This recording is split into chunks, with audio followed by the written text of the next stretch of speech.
ہمارا تعلق جس بھی جماعت سے ہو، بہرحال ہم لوگوں کے ووٹ لے کے آتے ہیں، اور اس ایوان میں ہماری اپنی جماعتوں کے ساتھ ساتھ ہماری ذمہ داری اس ایوان کے لیے بھی بنتی ہے کہ ہم اس ایوان، اور یہ ایوان 25 کروڑ عوام کی امیدوں کا ترجمان ہے، اس لیے ہماری کمٹمنٹ پاکستان اور اس ایوان کے ساتھ اپنی جماعتوں سے زیادہ ہونی چاہیے۔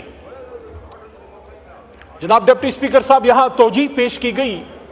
کہ جب 26ویں آئینی ترمیم حکومت لا رہی تھی کہ اس سے ہم پارلیمنٹ کو توانا کرنا چاہتے ہیں، اور پھر مثالیں پیش کی گئی جناب ڈپٹی اسپیکر صاحب آپ کی جماعت کے لیڈر بھٹو صاحب کی، جو ہم سب کے لیے قابل احترام ہیں، اور بے نظیر صاحبہ کی کہ وہ شہید ہوئیں اور ان کی حکومت ختم ہوئی 18 مہینے میں ایک بار، 3 سال میں ایک بار، پھر میاں صاحب کی 2 بار۔ یہ ساری باتیں ہمیں یہاں سنائی گئی کہ وزرائے اعظم شہید ہوئے، وزرائے اعظم اپنی ٹرم پوری نہیں کر سکے۔ یہ بات حقیقت ہے، میں اس سے انکار نہیں کرتا۔ ڈپٹی اسپیکر صاحب، یہ دیکھ کے دکھ ہوتا ہے کہ کبھی کسی نے نہیں سنا ہوگا کہ کسی بہت بڑے جج یا کسی بہت بڑے مشہور جرنل یا بہت مشہور کسی اور طاقتور شخص نے کوئی 6 مہینے جیل بھی، کوئی سیویلین جیل میں کاٹی ہو، چہ جائے کہ پھانسیاں اور چہ جائے کہ عمر قید اور یہ ساری۔ لیکن میرا سوال اس پارلیمنٹ سے یہ ہے کہ جب تک آپ پک اینڈ چوز کرتے رہیں گے، میرا لیڈر اور تیرا لیڈر،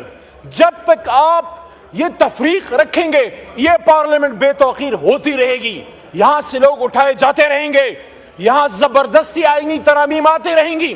میں یہاں پوچھنا چاہتا ہوں میرے بہت ہی قابل احترام حکومتی بنچوں پہ بیٹھے اور کھڑے ہمارے معزز ممبران سے کہ میرے بھائیوں، میرے بہنوں، جب یہاں ممبران کو اٹھایا گیا اور ان کی خواتین کو اٹھایا گیا تو وہ آپ کی کچھ نہیں لگتی تھی؟ یہ تو ہم سب کہتے ہیں کہ مائیں بہنیں سانجھی ہیں۔ تو میرے بھائیوں اور دوستو، جب ایک سابق وزیر اعظم عمران خان کو آپ پارلیمنٹ کی ساورنٹی کی بات کرتے ہیں، آپ کہتے ہیں کہ پارلیمنٹ کا ساورن ہونا چاہیے، وزراء اعظم سے زیادتی بند ہونی چاہیے، تو کیا عمران خان سابق وزیر اعظم کو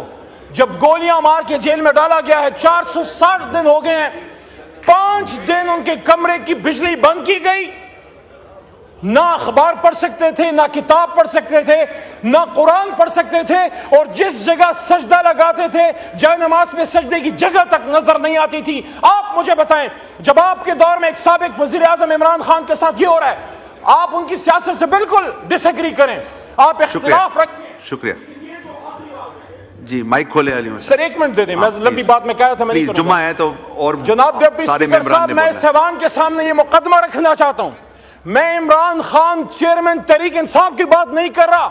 میں عمران خان سابق وزیر اعظم کی بات کر رہا ہوں کہ سابق وزیر اعظم کے ساتھ جو کیا جا رہا ہے، میں ان کا ایک ادنا ایک کارکن ہوں، اس جماعت کا ایک ایم این اے ہوں، 4 دفعہ گیا ہوں، باوجود اس کے کہ چیف جسٹس صاحب کا آرڈر میرے پاس ہے، خود وکیل ہوں، مجھے نہیں ملنے دیا گیا۔ یہ سابق سپیکر جناب اسد قیصر صاحب، اپوزیشن لیڈر جناب عمر ایوب صاحب، پارلیمنٹری لیڈر جناب زرتاج گل صاحبہ، آپ کا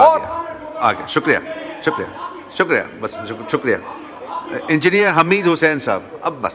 آ گیا، آپ کو موقع ملا آپ کو۔ جی 1 منٹ۔